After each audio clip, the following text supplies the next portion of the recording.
Je dis, ces chrétiens, asseyons-nous un peu. Amen. Dis à celui qui a côté de toi, asseyons-nous un peu. Amen. Celui qui ne comprend pas aussi en français, en grec, on dit katezomai. Amen. Il faut dire à quelqu'un katezomai. Comme ça, s'il n'a pas compris en français, au moins il a compris en grec. Amen. Dis-lui katezomai.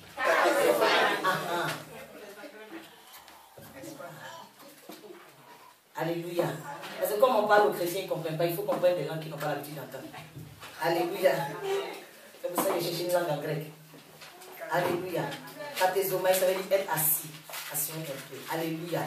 On va prendre nos Bibles dans le livre d'Exode, chapitre 17, verset 8 au verset 16. Alléluia.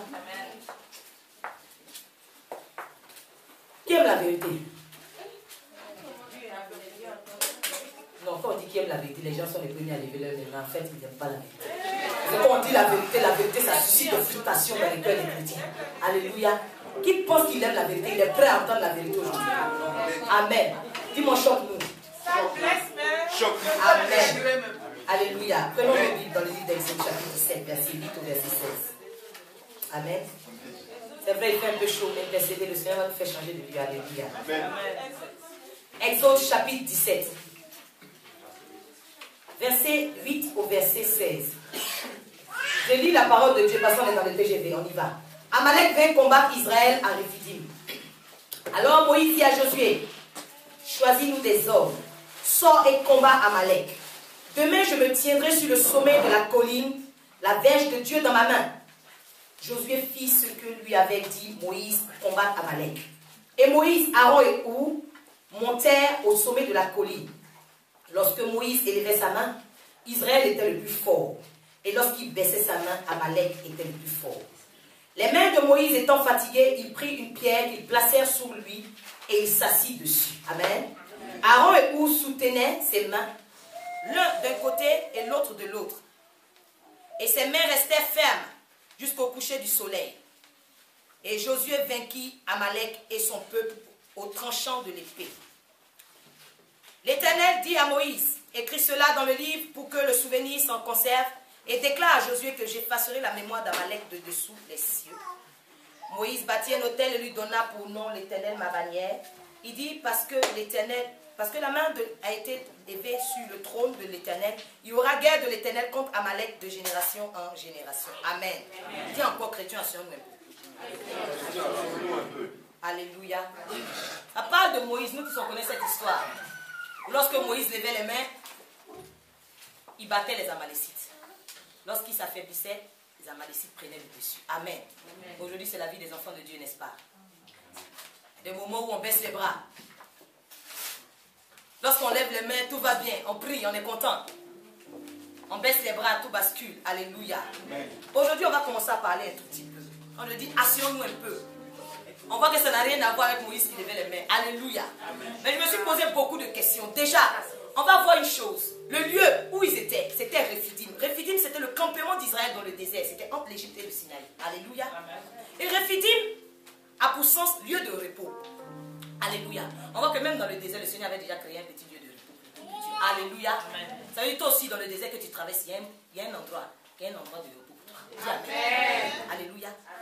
Aujourd'hui, le lieu de repos ici, ça peut être la maison de Dieu. Alléluia. Dans laquelle nous venons trouver le repos.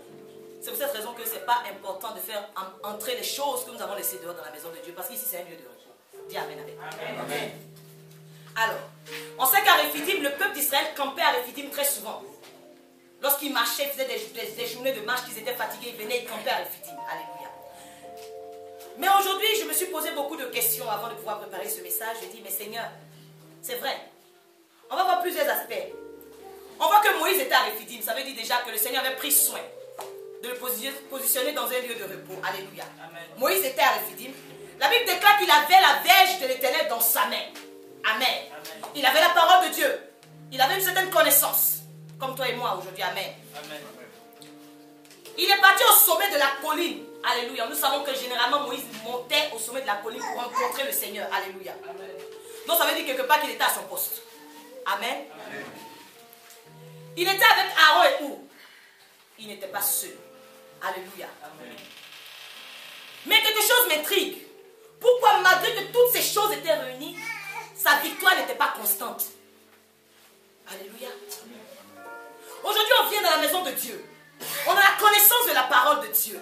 On sait ce qu'il faut faire qui est bien, ce qu'il faut faire qui n'est pas bien. On dit qu'on a notre poste. Ça veut dire qu'on sait ce à quoi Dieu nous appelle. Alléluia. On a une intimité avec Dieu. On a un temps de rencontre avec celui-là. Nous savons pertinemment que nous ne sommes pas seuls. Parce que le Seigneur lui-même, il a dit, je ne vous laisserai pas orphelins. Alléluia. Amen. On sait que quel que soit le lieu où nous trouvons, nous ne sommes pas seuls. La première chose qui m'intrigue, malgré que Moïse, avec tout ça, il y a eu des défaites quand même. Comme toi et moi. Tu mets tout en œuvre. Mais il y a des moments où tu connais des hauts. Il y a des moments où tu connais des bas. Il y a des moments où tu n'as même plus envie de prier. Il y a des moments où tu es chaud. Alléluia. Amen. Pourquoi? Alléluia. Amen. Pourquoi la victoire de Moïse n'était pas constante? Pourquoi quelque part Moïse vacillait? À un moment donné, il prenait le dessus. Après, il était en dessous. Pourquoi Moïse a fini par être fatigué? Amen. Amen. Si je demande à quelqu'un tout de suite de lever ses mains, de s'arrêter de lever ses mains, même s'il a la bonne volonté, au bout de quelques temps, il va baisser. Amen. Amen. Physiquement parlant même. Alors nous voyons que Moïse était fatigué simplement parce qu'il était debout. Alléluia. Amen. Et je me suis dit une chose. Il est parti avec Aaron et Our. Pourquoi ils n'ont pas aidé? Alléluia. Amen. On voit que ces personnes ne l'ont pas aidé jusqu'à ce qu'ils soient fatigués. Mais à partir du moment où ils vont vouloir intervenir, ils vont faire quelque chose qui va m'impressionner. Ils ne vont pas attraper ses mains tout de suite, mais ils vont prendre un petit caillou, une pierre. Ils vont lui dire, assieds-toi dessus d'abord. Et c'est après ça qu'ils vont soutenir ses mains. Dis amen avec moi. Amen. Je veux parler à quelqu'un aujourd'hui. Vous savez, asseyons-nous un peu. Pourquoi il faut qu'on s'asseye un peu? Parce que le Seigneur lui-même qui nous a envoyés, il a assis sur son trône. Dis amen. Amen. Il dit dans Apocalypse 3, verset 21, que celui qui vaincra, je le ferai asseoir avec moi sur mon trône. Comme moi-même j'ai vaincu et je me suis assis avec mon Père sur son trône. Alléluia. Amen. Comme lui-même il a vaincu et il s'est assis. Donc je me dis, puisqu'il nous dit celui qui vaincra, il faut vaincre d'abord avant de t'asseoir. Comme lui-même il s'est assis après avoir vaincu. Comment faut-il faire en tant qu'enfant de Dieu pour vaincre ses ennemis? Alléluia. David a eu la réponse de la part du Seigneur dans Psaume 110, verset 1. Parce que le Seigneur a dit à David, mon serviteur, assieds-toi à ma droite jusqu'à ce que je fasse de tes ennemis ton marchepied. Alléluia. Le Seigneur dit, assieds-toi. Comme s'il fallait qu'il s'asseye pour que Dieu lui-même, il fasse le travail. Alléluia. Aujourd'hui, je vais partir droit au but. Le vrai problème du chrétien, c'est l'instabilité. Amen. Amen. On a dit tout à l'heure, on attaque les sorciers. Tout ce qu'il ne faut pas attaquer. C'est l'instabilité. Vous voyez? Il y a quelqu'un qui m'a expliqué une histoire. Un jour, j'ouvre une petite parenthèse. D'un enfant qui avait été envoyé par ses parents pour acheter des œufs. Et il est arrivé devant la cour de son voisin. Avant d'entrer chez lui, le plateau d'œufs est tombé devant la porte. Il s'est cassé. Le matin, les voisins très zélés, ils partaient à l'église. Ils ont vu les œufs devant leur porte. Ils sont venus faire sacrifice devant ma porte. Ils sont vaincus et Satan était dans un petit coin. Il disait, là, je n'ai rien fait. L'enfant est tombé, le pauvre, et on m'accuse encore. C'est comme ça que nous sommes. Amen. Les chrétiens sont tellement instables. Alléluia. C'est pour cette raison, avant de commencer quoi que ce soit, avant de venir les soutenir, Our et Aaron, on dit, il faut qu'ils s'asseyent d'abord. Tant qu'il était arrêté, il ne pouvait pas avoir ce soutien dont il avait besoin. Et c'est comme ça dans la vie des enfants de Dieu. Tant que tu es arrêté, les anges sont là et te regardent. Tu vas t'épuiser. Et quand tu seras épuisé pour s'asseoir, pour pleurer, il n'y a pas meilleure façon de faire si ce n'est pas de s'asseoir d'abord par terre. Amen. Amen. Et le Seigneur nous regarde. Les chrétiens ne sont pas solidement établis. On n'est pas affermi. Celui qui n'est pas affermi, ça signifie qu'il n'est pas converti. Amen. Amen. Pourquoi je dis celui qui n'est pas affermi n'est pas converti? Simplement parce que le Seigneur a parlé à Simon. Il dit, Simon, Satan va t'a réclamé pour te cribler comme du froment.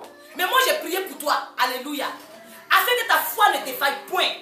Et que lorsque tu seras converti, tu affermiras tes frères. Amen. Amen.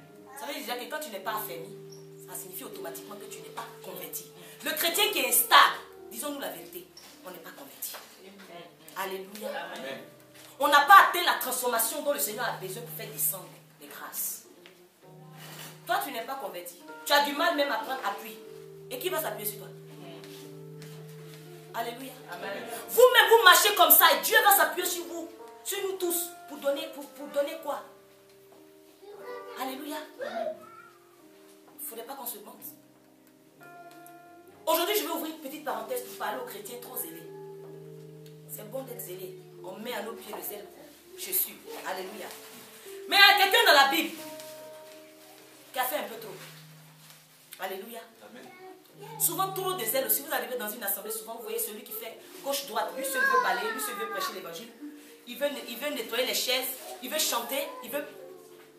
C'est un gros signe d'instabilité. Et tu regardes en règle générale, dans sa propre vie, il est comme ça. Il commence des choses, il n'achève jamais. Vous savez, ce que nous sommes de l'extérieur, c'est simplement ce que nous sommes à l'intérieur. Quelqu'un qui vient en retard, vous qui venez en retard à l'église ici, je ne vais même pas faire bababa pour ça. Vous êtes des personnes toujours en retard dans la vie. Est-ce que c'est faux? Alléluia. Amen. Il y a des prières qu'on ne fait pas. On ne va pas prier pour que le peuple de Dieu arrive à l'heure à l'église. Non. Pour que le peuple de Dieu apprenne la ponctualité dans sa vie personnelle. Amen. Et vous allez voir que ça va jaillir sur le spirituel. Amen. Alléluia. Je veux parler d'Élie. Vous savez, le Seigneur avait dit à Élie que la pluie allait s'arrêter pendant 3 ans et demi. Et quand le temps est arrivé, Dieu a dit à Élie, va, présente-toi devant Akab. Parce que je vais faire tomber la pluie sur le sol. Amen. Amen. Voici ce que Dieu a demandé à Élie. Bien aimé, vous pouvez voir ça dans 1 Roi chapitre 18 et chapitre 19. Dieu n'a pas demandé autre chose à Élie. Alléluia. Élie, lève-toi, va devant Akab, présente-toi devant lui. Parce qu'aujourd'hui, après 3 ans et demi, aujourd'hui la pluie va tomber. Élie avec le zèle, il va partir devant Akab. Il va aller défier Akab. Alléluia. Il va aller tuer les prophètes de Baal. Mais il avait oublié quelque chose. Jézabel l'attendait au tournant. Alléluia. Vous savez, souvent, il y a des ailes. Quand le Seigneur ne t'emmène pas à faire certaines choses, tu vas te lancer dedans. Après, il ne faut pas t'étonner que des esprits, toi-même tu vas provoquer les esprits. Ou le Seigneur ne t'a pas demandé de mettre ton pied, bien aimé. Marche avec conviction. Jézabel dit, je lui donne 24 heures. Si demain à la même heure, je passe sa tête, je ne le laisse pas. Voilà mon frère Élie maintenant. Élie a eu peur. Il a fui Samarie, où on l'avait envoyé. Il a couru, il dit il n'en peut plus, il est fatigué. Il dit la mort n'a qu'à venir le prendre aujourd'hui. Amen. Amen. Il dit que la mort vienne le prendre. Il est parti et vous voyez ce qu'il va faire. Il va aller s'asseoir sur un génie. Alléluia. Amen. Il était fatigué, il a préféré aller s'asseoir maintenant. Dis Amen avec moi. Amen. C'est comme ça les enfants de Dieu. On fait ce qu'on ne nous a pas demandé de faire. Et après, on dit que la vie est trop dure. On n'en peut plus, on veut se suicider. On veut mourir. Si tu te suicides, ça ne changera rien parce que tu iras trouver les autres là-bas. Un autre niveau de démon. Alléluia. Amen. Élie va s'asseoir sur le génie. Il va commencer à demander la mort. Il va être tellement fatigué qu'il va s'endormir. Alléluia.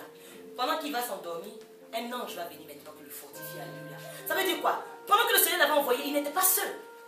Mais il n'a pas eu de soutien. Les anges le regardaient. Parce que c'était un zèle amer. Le Seigneur ne l'avait pas envoyé. Alléluia. Aujourd'hui, je veux parler à quelqu'un, demander quelque chose à un peuple ici. Pour dire, vous savez, Élie, au lieu de se retrouver en Samarie, il a fini par fuir, il s'est retrouvé dans le désert. Après, il s'est retrouvé dans une caverne.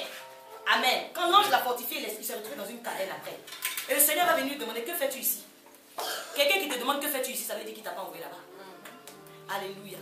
Et le Seigneur demande à beaucoup d'entre nous, lorsque nous sommes dans des situations difficiles, qui t'a envoyé là? Est-ce que tu m'as consulté? Est-ce que dans ton ordre de mission, il y avait cette mission-là? Le chrétien n'a rien à répondre.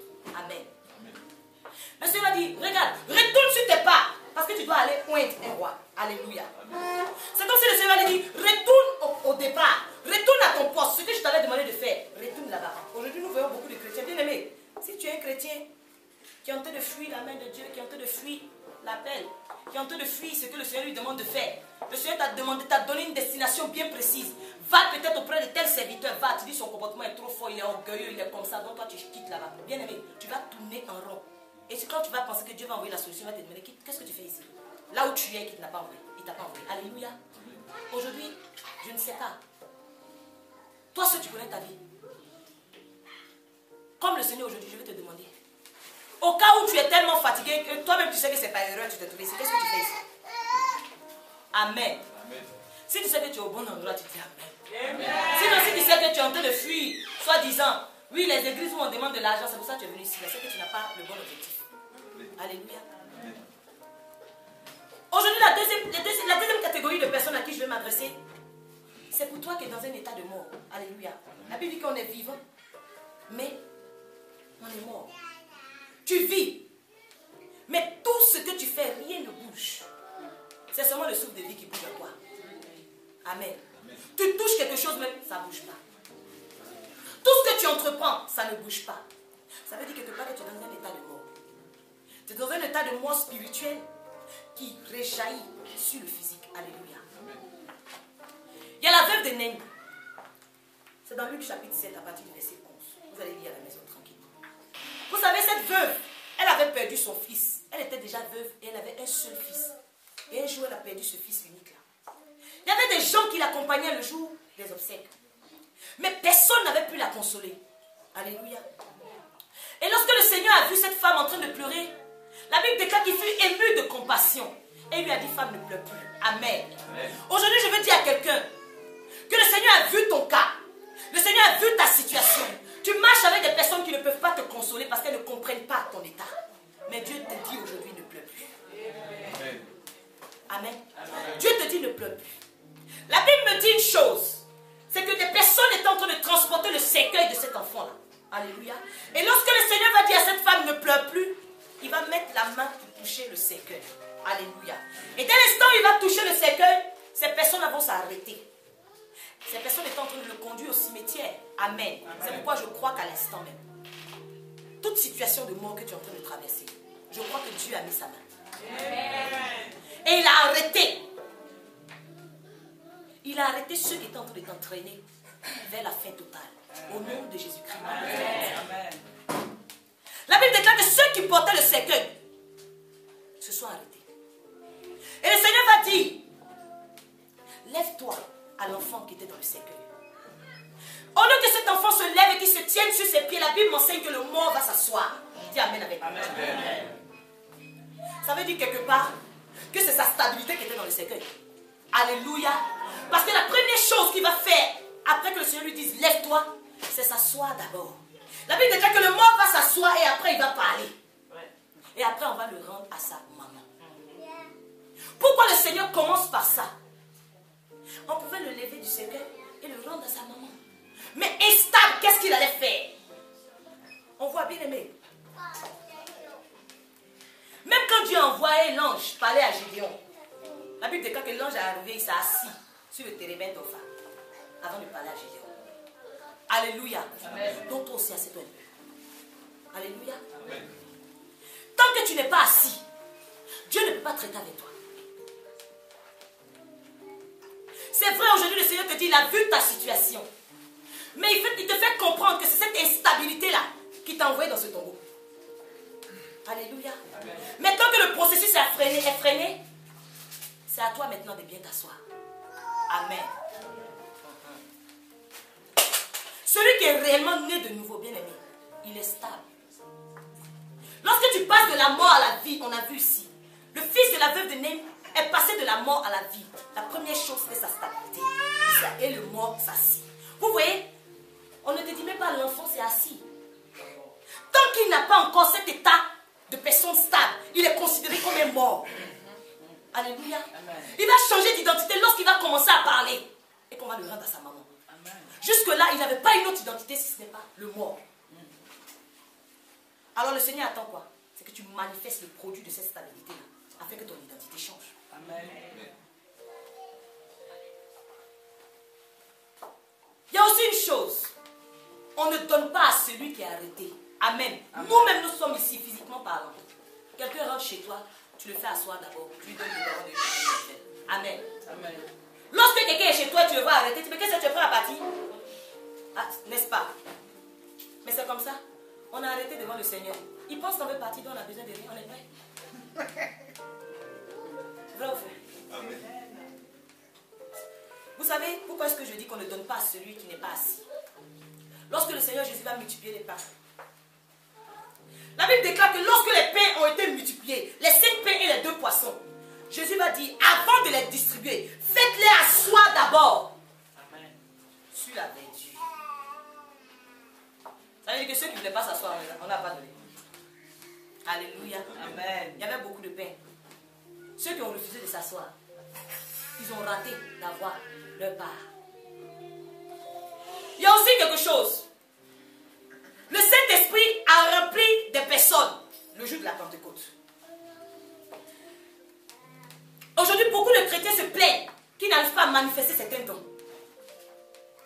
Ils ne se sont pas baptisés du Saint-Esprit. Je ne parle pas en langue. Moi, je ne vais pas t'apprendre à parler en langue.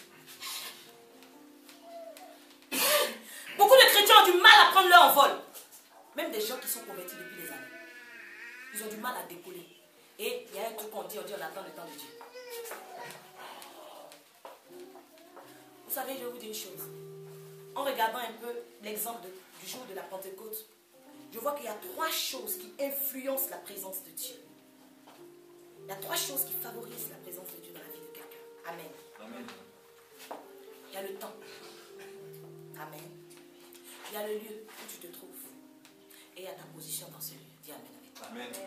Pourquoi est-ce que je dis ça? Parce que la Bible déclare que lorsque le jour de la Pentecôte, ça veut dire déjà que c'était un temps bien précis, lors de la Pentecôte. Alléluia. Donc c'était le temps favorable que Dieu avait choisi. La première chose. Ils étaient tous ensemble dans le même lieu. Amen. Amen. Donc le lieu où tu te trouves a une influence. Ce jour-là, s'il y avait même des personnes qui étaient engagées avec le Seigneur, s'il y avait des disciples qui se retrouvaient dans leur maison, ils n'allaient pas être baptisés. Vrai ou faux? Alors, pour ceux qui disent qu'ils prient à la maison chez eux, c'est très bien. Je bénis Dieu pour ton intimité avec lui. Je suppose que tu as ciblé quel était ton problème. Habakkuk avait su que son problème, c'était d'attendre le temps de Dieu. Alléluia. C'est pour cette raison qu'il est revenu à son Alléluia. Aujourd'hui, lorsque j'ai cité ces 3 choses, à quel moment est-ce que j'ai dit que l'homme est dedans? Ou bien le serviteur de Dieu est dedans? Je ne sais pas si vous me comprenez. Il y a des personnes qui disent qu'ils ne sont pas bénis. Parce que le serviteur de Dieu, où ils vont, il est impur. Mais je te dis qu'il y a 3 choses qui influencent la présence du Saint-Esprit dans ta vie. Le temps de Dieu, le lieu où tu te trouves et ta position. Alléluia. Amen. La Bible dit que là où ils étaient assis, d'un commun esprit, un vent est venu souffler la maison. Et l'Esprit de Dieu a rempli tous ceux qui étaient assis dans la maison. Alléluia. Amen. Vous voyez, on ne connaît pas la vie de ceux qui étaient là. Mais on sait une seule chose. Ils étaient dans le même esprit. Alléluia. Amen. Quand toi tu viens dans un endroit, quel que soit ce que tu vois là, tout dépend de ton état d'esprit. Si tu sais ce que tu es venu chercher, bien aimé, et que tu sais que c'est le temps de Dieu réellement, et que tu sais que tu es quelqu'un qui a une position stable, il n'y a pas de raison que tu ne vois pas la gloire de Dieu. Aujourd'hui, l'ennemi nous amène à avoir de mauvaises cibles. Vous savez, vous pouvez freiner la main de Dieu sur votre vie parce que vous jugez quelqu'un. Mais cette personne, dès qu'elle sort d'ici, elle va se repentir devant Dieu. Toi, tu es en arrière. Tu continues à l'accuser. Elle prend son envol. Toi, tu ne décolles pas. Amen. Amen. Aujourd'hui, remettons-nous en question. Alléluia. Amen. Je ne sais pas. Peut-être toi, peut-être que tu vis une stabilité. Et le Seigneur te dit, va comme Habakkuk, assieds-toi à ton poste, attends le temps. Amen. Amen. Peut-être que toi, tu sais que c'est le temps de Dieu. Mais ton problème, c'est que tu es encore à la maison. Trouve un bon lieu. Alléluia. Amen. Toi, tu sais que tu es dans un bon endroit. Et tu sais que le temps de Dieu a sonné pour toi. Change de position. Amen. Tu verras. Si le Saint-Esprit, en rentrant dans ce lieu, ne va pas se positionner sur toi. Amen. Aujourd'hui, qui peut me dire comment est-ce qu'on reconnaît un chrétien qui est instable? Amen. C'est facile de reconnaître un chrétien qui est stable. Vous savez pourquoi? Il aime se plaindre. Amen. Amen. L'accusation au bout de ses lèvres. Il n'a jamais rien fait. Si jusqu'à jusqu'à présent n'est pas encore béni, c'est parce que l'homme de Dieu où il était, il a tellement arnaqué. Et les fidèles qui étaient là-bas, leur vie vraiment, ça faisait que la main de Dieu ne pouvait pas descendre. Bien aimé, si le Seigneur regardait la condition de ton voisin pour te bénir, personne n'allait bénir ici. Amen. Amen. J'étais obligé de quitter cette église-là parce que vraiment Dieu n'était pas là-bas. Toi, tu sais Dieu. L'accusation est là. Des personnes sortent d'un endroit, ils arrivent dans un autre endroit. Mais ils prennent des propos de là-bas. Ils arrivent là encore. Quand tu fais ça, il s'appelle celui-là l'instable. On ne va même pas prier gêner pour lui longtemps. Alléluia. Amen. Ils s'inquiètent pour peu. Amen. Amen. Ils s'inquiètent pour peu simplement parce qu'ils sont comme des roseaux. Un petit vent arrive à les déstabiliser. Un petit coup de fil, c'est fini. Ils ont pleuré toute la nuit. Quand tu les vois, on dit qu'ils sont dehors. Ils s'agitent pour rien. Amen. Ils ne vont jamais à l'essentiel. Même quand ils t'expliquent une histoire, va droit au but. Mais ils doivent t'expliquer quelque chose qui s'est passé à 15 ans d'avant. Vous savez, les sorciers travaillent comme ça aussi. Pour mélanger ton esprit. Ils te distraient. Pendant ce temps, ils profitent pour te taper aussi. Et vous allez voir que je suis très direct. Quand tu veux tourner, tu m'appelles pourquoi? Dis-moi vite au lieu de me distraire.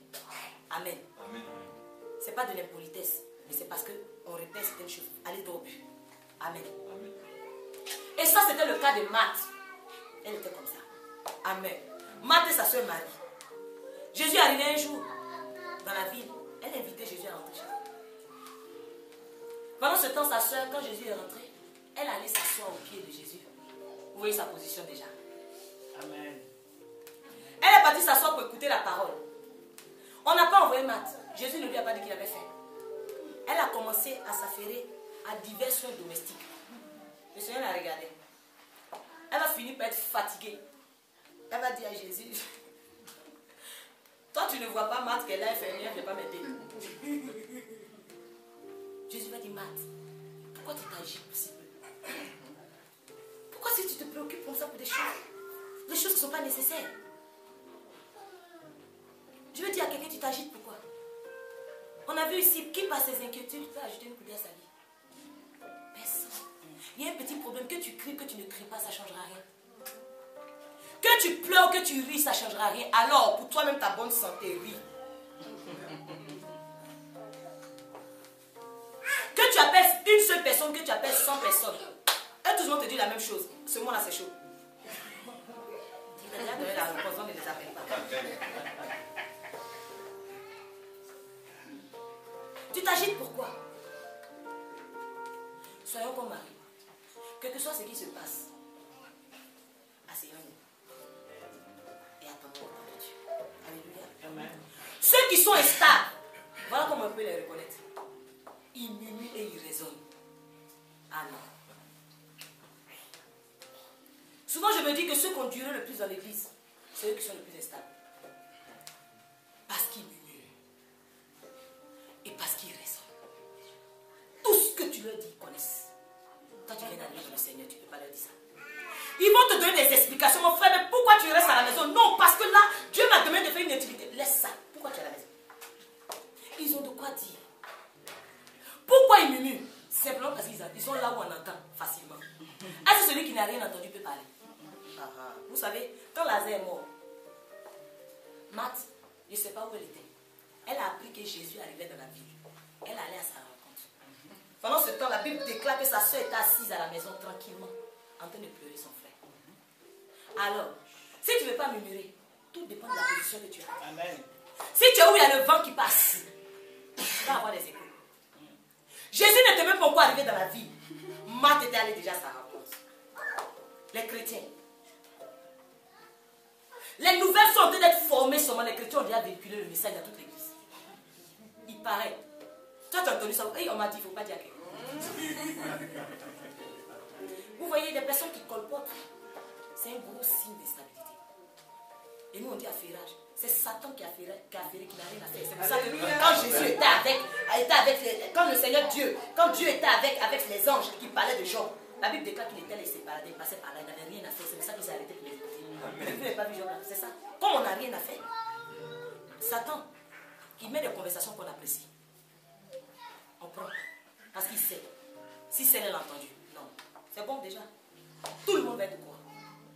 Alors Alors si c'est comme ça que l'ennemi t'identifie, change, c'est un grand signe d'instabilité. Comment toi tu fais que tu as toujours les infos en premier? C'est vrai. C'est vrai. Et puis aujourd'hui, ça nous fait rigoler. Mais pourtant, c'est le diable qui s'affaire. Alors, lorsque tu t'affaires, tu as une belle caractéristique du diable. Il se reconnaît en toi. J'étais dans un endroit, j'ai entendu. Mais quand toi, tu es rempli, que ton entendement est bouché par rapport aux choses extérieures, que tu es déjà prête, tu es un vase, c'est que tu es prête déjà pour entendre les choses de Dieu. Même quand tu passes et qu'on murmure, tu n'entends même pas. Dieu bouche tes oreilles. Alors, lorsque tu entends les vents, ça signifie que le Seigneur n'a pas mis son doigt dans tes oreilles. Amen. Amen. Il raisonne beaucoup et puis ils sont orgueilleux. Vous savez pourquoi? Quand Marthe est allée rencontrer Jésus pour dire, hey, si tu étais là, elle s'est tenue debout, elle est arrivée devant lui, elle dit, si tu étais là, mon frère n'allait pas mourir. Amen. Amen. Seigneur, si tu étais là, mon frère ne serait pas mort. Maintenant, je sais que tout ce que tu demandes à Dieu, il te l'accorde.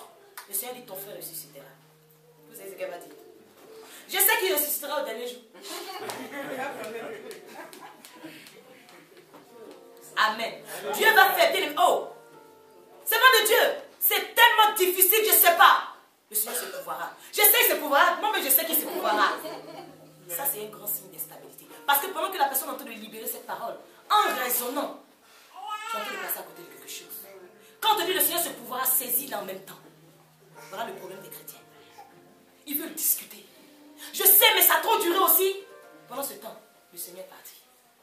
Amen. Elle n'a même pas touché le cœur de Dieu. Jésus a continué son chemin. Elle a commencé à bavarder. Vous savez, généralement, ceux qui sont instables, ils croient savoir, mais en réalité, ils ne savent rien. Amen. La preuve, le Seigneur dit ton frère ressuscitera. Il parlait de la résurrection imminente. Il allait sortir du tombeau. Elle pensait qu'elle savait tellement, elle a parlé de la résurrection du dernier jour.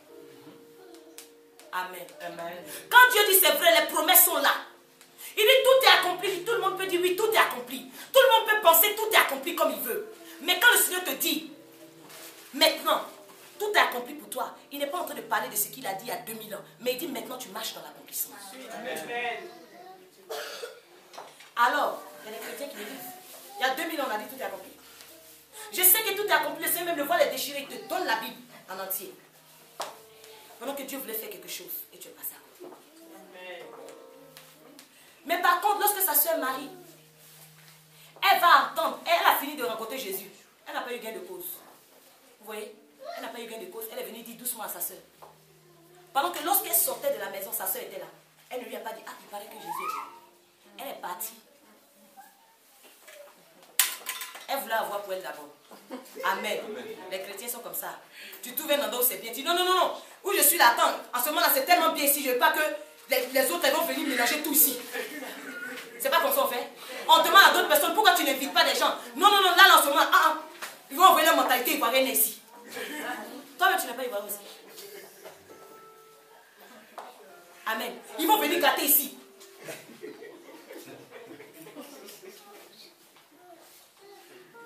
Et quand tu viens, tu n'as pas gain de cause là. Tu es surpris que ton frère qui vient après toi, qui a entendu parler par une âme bienfaisante, il arrive, il est plus béni que toi. Ok, tu pouvais prendre sa main, tu venir doucement. Lui, il savait comment toucher le cœur du Seigneur. Toi, tu allais derrière, tu allais profiter aussi. Parce que Marie est arrivée, quand elle est venue dire secrètement, ah, on dit Jésus est là. Marie est arrivée, s'est jetée en même temps au pied de Jésus. Pour dire, hey, elle a dit la même chose. Vous voyez pourquoi des personnes prient, disent les mêmes mots que toi. Ils sont bénis, tu n'es pas béni. Elle a dit la même chose. Si tu eusses été là, mon frère ne serait pas mort. Et elle a commencé à pleurer. La Bible déclare que Jésus fut ému. Jésus même a pleuré ce jour-là. Il dit, il est où? Accompagnez-moi là-bas, je vais faire quelque chose. Alléluia. Vous voyez ce que sa stabilité a créé. Elle a réussi à toucher le cœur de Dieu par sa stabilité. Amen. Amen. Lorsque quelqu'un sait quelque chose, il ne doit pas venir dire je sais. On doit voir ça par la manifestation du frère. Amen. Amen. Tu dis oui, tu es chrétien, tu es né de nouveau, tu es converti. Toi, tu as une intimité avec Dieu. C'est pas grave. Je n'entends pas, je vois. Amen. Alléluia. Dieu m'utilise pour faire de grandes choses. Oui, partout où j'arrive, vraiment. Dieu m'utilise dans les assemblées. Je n'entends pas, je vois. Viens t'asseoir. Amen. Alléluia.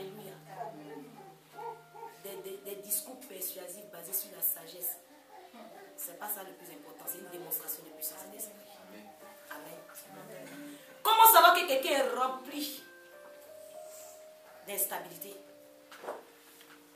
Lorsqu'il est tellement rempli d'émotions. Amen. Amen. Non. Il y a des gens qui laissent parler leurs sentiments facilement. Au départ, la sœur Noël ne comprenait pas quand je lui disais. Les chrétiens qui viennent pour la première fois, qui disent non. Ah non, le message m'a fait du bien. C'est la dernière fois que j'en ai. Je vous dis la vérité. Ceux qui ne disent rien, qui s'en vont, on les revoit jusqu'à présent. Mais tous ceux qui viennent, non, non. Franchement, je vais même dire à des copines, tout, non, non, non. Non, Dieu t'utilise. Ils ne viennent plus. Remplis de sentiments. Le sentiment, j'ai dit, c'est le senti qui manque. Tu sens ça un coup, ça manque. Ce n'est pas la réalité parce que ça passe. Amen. Ils ont une double nature. Les pieds. Amen. Aujourd'hui, il est avec toi. Demain, il est contre toi. Il te montre une autre face de lui quand il est dans la maison du Seigneur.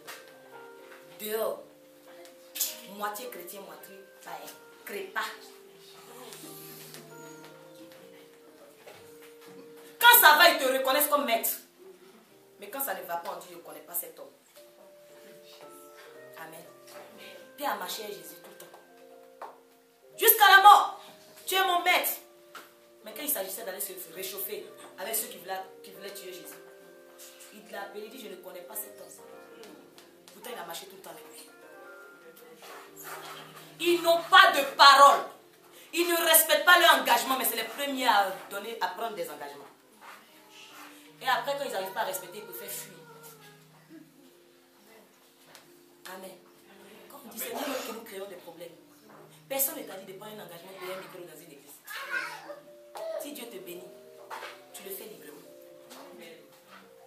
C'est pour cette raison que je ne suis pas trop. Qui peut bénir? Qui peut faire ça? Non. Dans le secret, si quelqu'un sent qu'il peut le faire, il vient dans le secret sans être vu des hommes. Et il le fait. Parce que généralement, en demandant ça aux chrétiens, on est des humains. Les gens qui n'ont pas encore tué l'orgueil réellement en eux et ont envie de se faire voir. Et vous venez les condamner. Ça vous rend compte. Ils lèvent leurs mains sachant très bien qu'ils ne pourront pas le faire. Mais pour être vus des hommes. Ils vont payer. Mais toi aussi qui as permis qu'ils lèvent leurs mains, tu vas payer. Amen. Amen.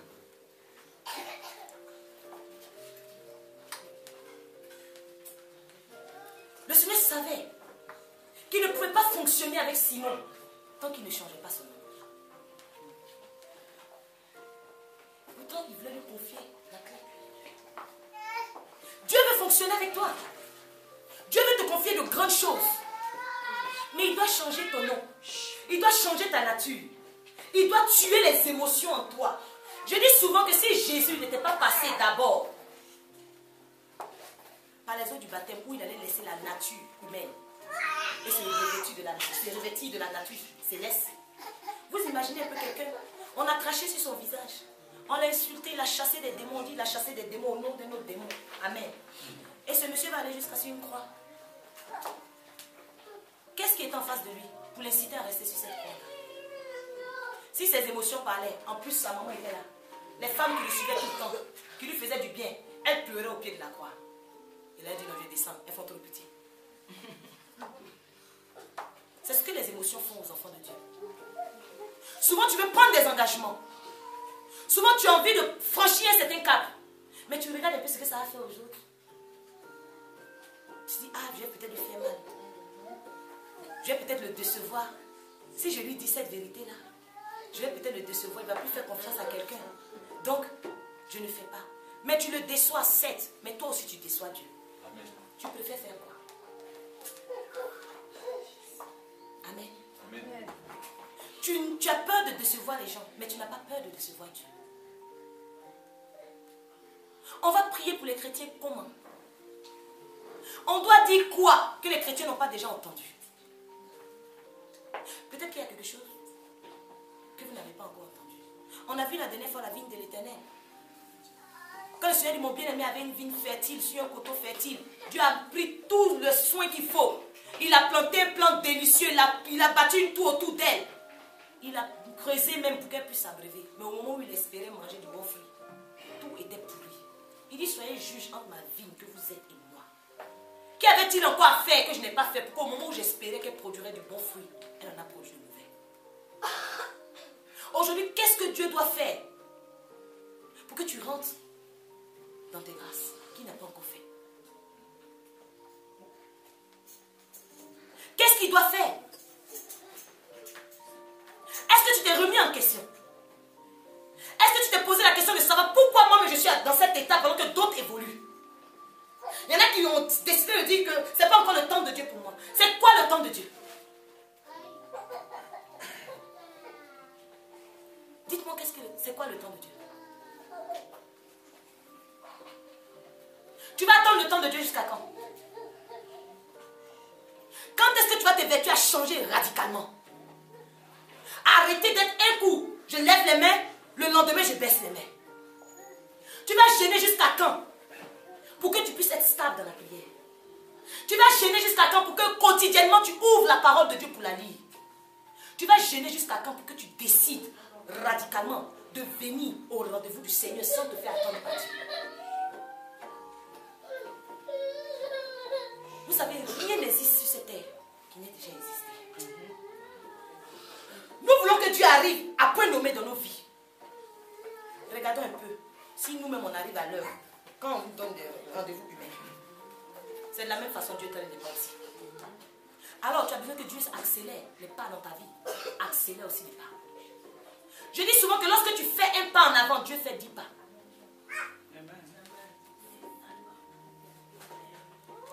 C'est pas normal qu'on soit enfant de Dieu. Le Dieu que nous prions, il est vie. Mais quand on regarde la vie des enfants de Dieu, la mort plane. La Bible déclare qu'aux yeux, il a donné un esprit de mort, une odeur de mort. C'est pas normal qu'on rentre dans la maison de Dieu, que ce soit l'odeur de mort qui prenne le dessus. C'est de la faute à qui? Jésus doit redescendre une deuxième fois pour que vous le tapez pour savoir qu'il a payé le prix.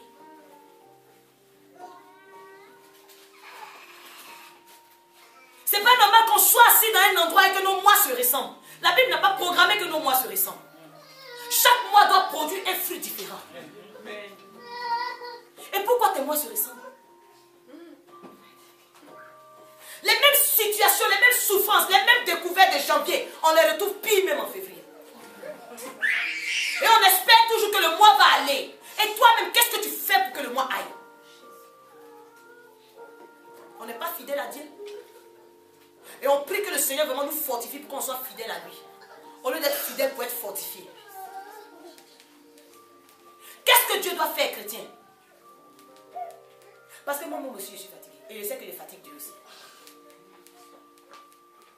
On va se plaindre jusqu'à quand? On va accuser les autres jusqu'à quand? Ton premier ennemi, c'est toi-même. Celui qui n'a pas fini de lutter avec sa chair, il ne peut pas aller lutter avec les gens de l'extérieur.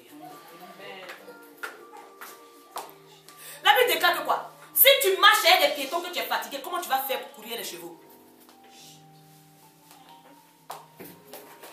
Amen. On n'a même pas encore franchi l'étape des piétons. Et on veut aller s'attaquer aux sorciers. On veut aller s'attaquer aux entités. Toi-même déjà ta chair te domine. Tu ne veux pas faire ça et dit faire. Tu obéis aux caprices de la chair. Tu prends l'engagement de ne plus boire. Vous savez, j'ai mal au cœur lorsque le Seigneur me montre la vie de certaines personnes ici encore, qui sont encore dans des choses qui ne glorifient pas son nom. On doit prêcher comment?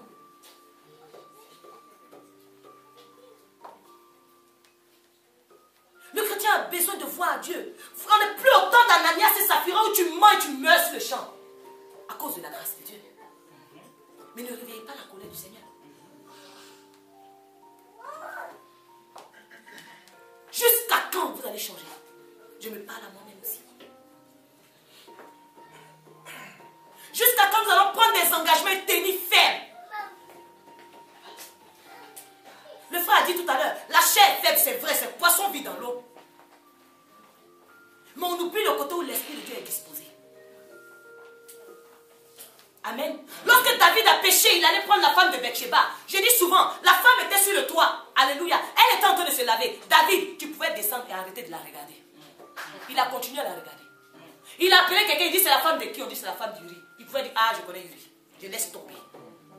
Amen. Amen. Il l'a regardé quand même. Appelez-la. Allez-y tuer Uri. Il pouvait encore avoir du bon sens pour dire, ah je connais Uri quand même, il fait partie de mes gens à côté. Je laisse sa femme. Il allait jusqu'à coucher avec sa femme. Fais tuer Uri. Fais un enfant avec cette femme. Alors quand le Seigneur finit par tuer ce premier-né, Dieu est-il mauvais?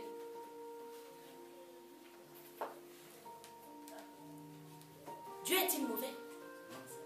David a compris qu'il avait un problème. Lorsqu'il a fait le psaume 51, il a dit qu'un esprit de bonne volonté me soutienne. Donne-moi un cœur pur. Il s'est rendu compte que son cœur n'était pas pur. Et un esprit disposé, il a vu que vraiment, il n'était pas disposé à arrêter ça. Amen. Amen. Alors, prends le taureau par les cornes et commence à demander au Seigneur de te donner un esprit disposé lorsque tu sais que lorsque tu regardes quelque chose, tu ne peux pas t'arrêter. Au lieu d'attendre de tomber avant de demander pardon. Tu connais ton problème. Il est déjà ciblé. Va à la racine. Et assainis-la. Assainis-la.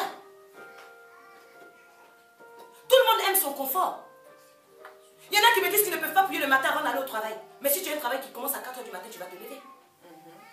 Si tu donnes la priorité à Dieu, il te met en priorité aussi.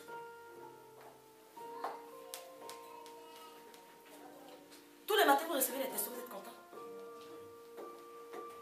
Mais quel temps cette personne va prendre pour le faire?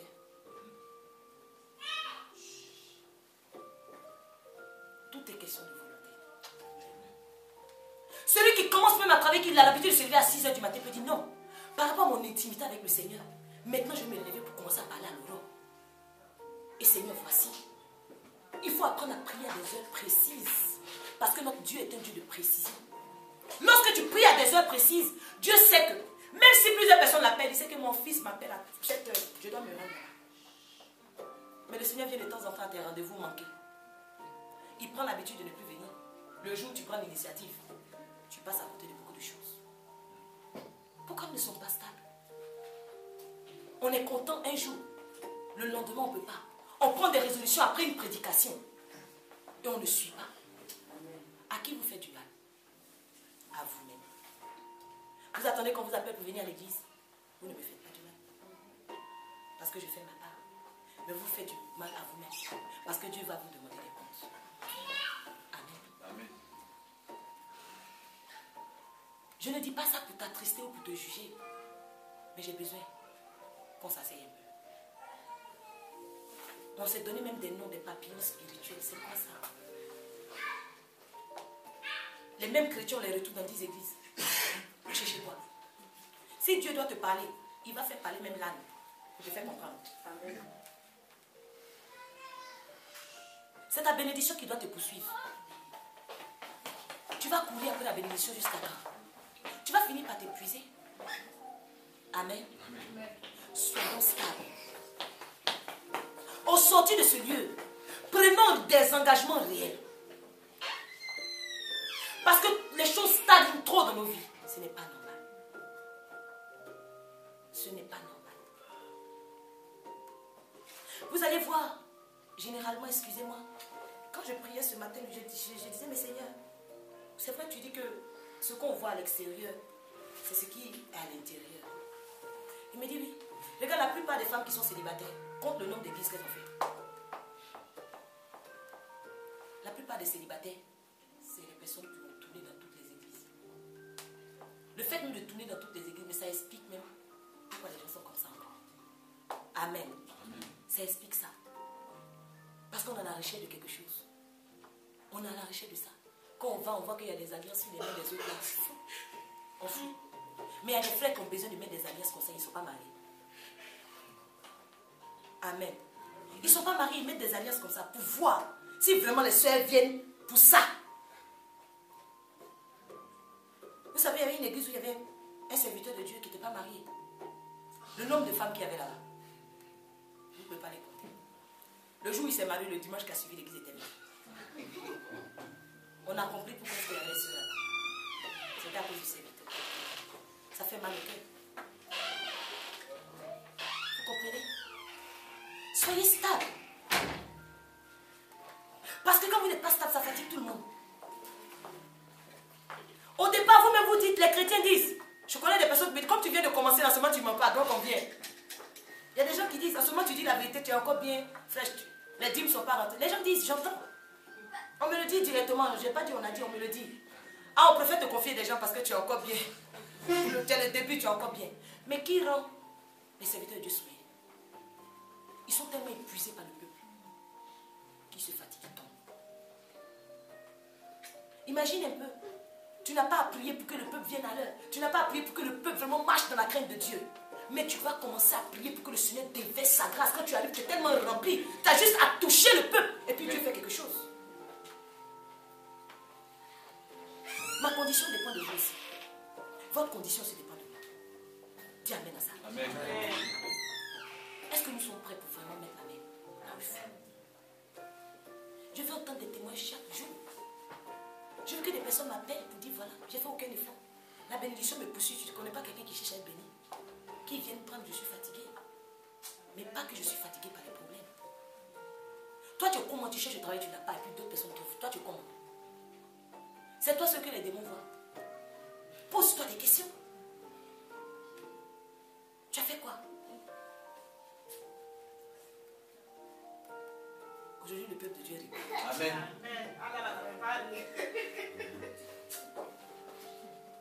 J'ai besoin vraiment que le Seigneur puisse intervenir dans la vie. Il faut que les vies changent. Parce que si ça ne change pas, bien aimé, on va toujours te choquer. Amen. Que le Seigneur vous bénisse. Amen. On va se lever, on va prier. On va vraiment bénir le Seigneur. On va lui demander vraiment